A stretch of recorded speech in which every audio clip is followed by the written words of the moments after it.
At the very beginning of Parshat Chace, Sara, Avram finds himself in need of a place to bury Sara, and goes to ask for land from Bnei Chet and eventually Ephron.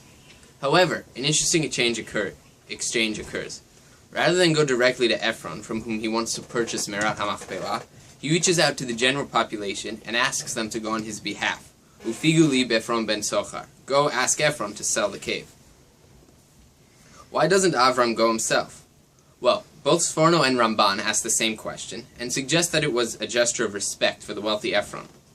Similarly to Navot, a wealthy person in Sefer Melachim, who did not want to sell his ancestral vineyard, so too the commentator suggests that the general characteristic of a wealthy and respected man is that he does not want to sell his land, and thus, as a gesture of respect, rather than going straight to him and making an impertinent request, Avram sent the people of Ephron's native land as messengers. Thus, we find a paradigm for using others as intermediaries and distancing ourselves in the context of showing respect to a high-class person. However, there is another paradigm of respect which seems to be slightly different.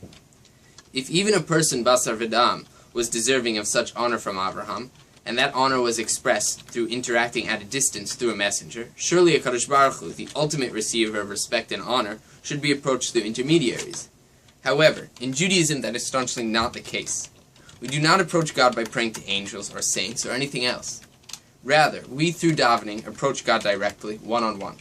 So, if Avram demonstrated that respect involves not going right up to whom we are asking something from, how do we justify our interaction with God? Perhaps the Torah is trying to teach us a fundamental difference between Basar V'Dam and HaKadosh Baruch Hu. Hashem sometimes seems so unapproachable because he is in heaven and we are on earth. However, looking at the difference between how we interact with a respectable person compared to with Hashem, it is clear that the one on high is really much more accessible. On earth, with humans, we must show respect in certain ways, as Avram did, which leads to a distance from higher status people.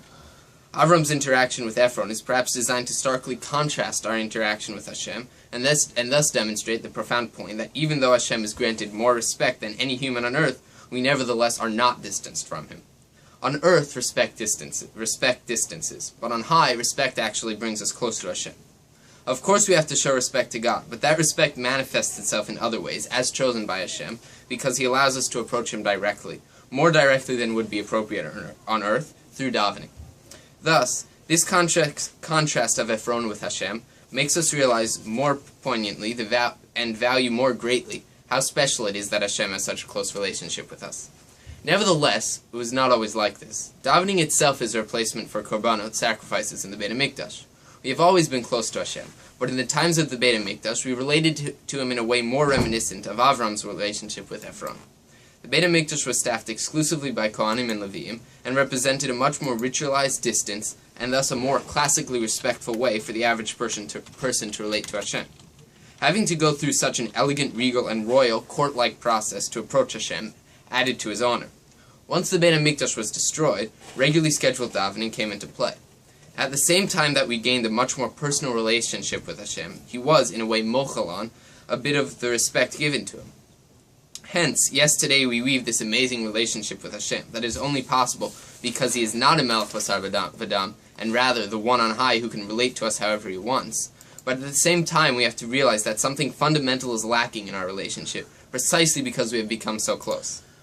It is similar to the relationship between a student and a very respected teacher. At some point, they may become so close that they are more like friends than a teacher and a student. In one sense, that is amazing for their relationship, but on the other hand, something is lost of the awe created through the student-teacher distance. With the brilliance of davening came the loss of the regality and awesomeness that was attributed to Hashem through the respect and ritual of the Beit HaMikdash. Thus, we can all yearn for the day when we will be able to clearly feel God's presence with us on a close personal level, along with a complete restoration of the honor he is deserving of, with the coming of Mashiach. May he come b'mehera b'yameinu.